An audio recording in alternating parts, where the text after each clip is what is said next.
Brutal airstrikes. Ukrainian drones hits Russian rocket launcher north of Kyiv. Ukraine using drones to great effect on Russian forces.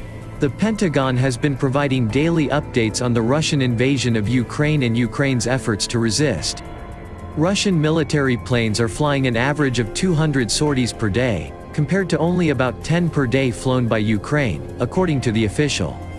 Much of the airspace above Ukraine is heavily guarded by both Ukrainian and Russian surface-to-air missiles, making air operations risky for both sides. But Russian aircraft don't have to enter Ukrainian airspace to do damage. You can launch cruise missiles from aircraft from a great distance away. And if your target is relatively close, you don't need to enter the airspace, the official said. For the first time, the official gave details on the total number of functioning Ukrainian fighter jets and how much they're being used. They have 56 available to them now, fully operational, and they're only flying them 5 to 10 hours a day, the official said.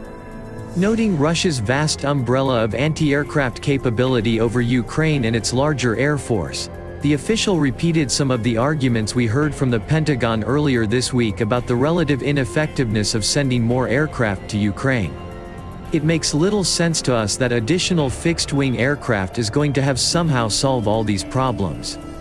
What they need are surface-to-air missile systems, they need manpads, they need anti-armor, and they need small arms and ammunition, and they need these drones, because that's what they're using with great effect. And so, that's what we're focused on, the official said.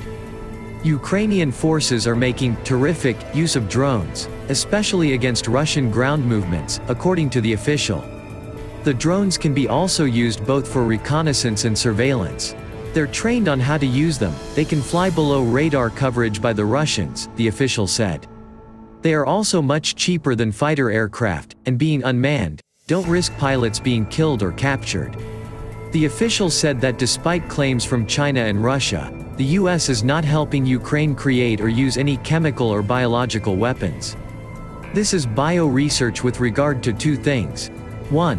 Helping Ukraine over the years decrease the pathogen inventory that they had under Soviet years, and then to develop strategies to defeat pathogens going forward, the official said.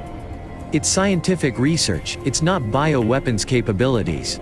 The official said the US has nothing to hide, and that information on its role in scientific work in Ukraine was already publicly available. The only reason why we elevated the discussion is because the Russians and the Chinese decided to lie about it. Just flat out lie, the official said. The official would not offer any US intelligence assessment of the likelihood of Russian President Vladimir Putin deploying chemical or biological weapons in Ukraine. We know that the Russians have had, and we assess that they still have, a sophisticated chemical and biological weapons program.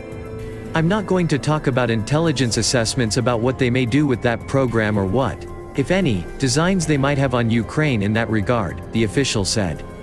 The official said Russia's ridiculous narrative could possibly be building a pretext for some sort of false flag event.